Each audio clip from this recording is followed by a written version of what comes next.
part 5 of the 2026 Miami Hurricanes opponent preview series, I will preview the Clemson Tigers, our opponent up in Clemson, South Carolina on October 3rd. Look, this is not the big bad Clemson of years past. However, this is still a solid football team, and it will not be easy going up there in likely a night game. Now, as they approach this season, expectations are modest. This is a crucial year.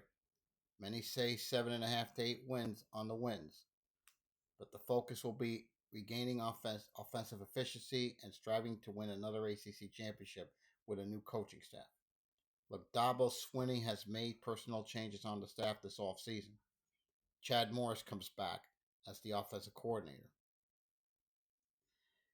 Last year, they had significant challenges, especially when they had Clubb as their quarterback. Clubb's gone now. He's with the Jets. So that's going to go to Christopher Visna. And they want to increase the scoring and simplifying the offense a little more. He was a backup for 3 years. Visna's waited for his opportunity. He played well as a starter against SMU last year. If he faces any trouble, look for maybe Tate Reynolds to step in and take over there. But this is Visna's job. Running back, they have a strong duel, and Chris Johnson Jr. came over from SMU, ironically enough, and a former Hurricane, I might add, and Gideon Davidson. Now, Davidson brings good size, speed, and some strength, while Johnson is fast, as we all know, averaging 7.1 yards per carry last year. The wide receiver has two future pros in Bryant Wesco Jr. and TJ Moore. There's a lot of other talent available, like Tyler Brown, Cole Turner, and tight end also Pat Henry, who will contribute significantly on offense this year, especially in the receiving room. But the addition of Jalen Brown Wallace from Wingate in Division II gives him more depth there. But the thing that they're going to have to really address is the offensive line. They need to show more consistency. Yes, they get starters Harris Sewell and Colin Sattler back to lead that group, and they consistently recruit well at that position. But there will be high expectations for those younger players, as many freshmen and sophomores are going to be on that too deep chart. So that's something you got to watch. Now, let's look at the defensive side of the ball.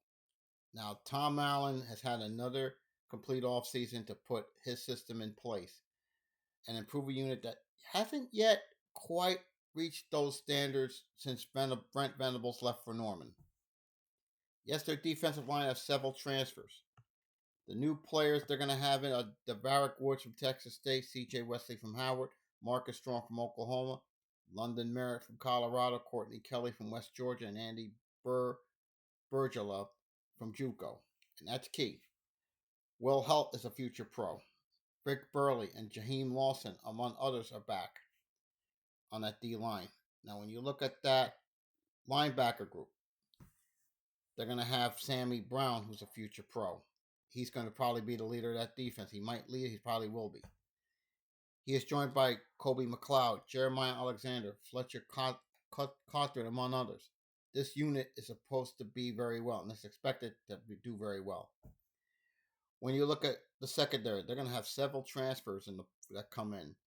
They have Donovan Starr coming in from Auburn, Jerome Carter III from Old Dominion, Corey Meyer from Southern Miss, and Elliott Washington II from Penn State. And that's going to be very important.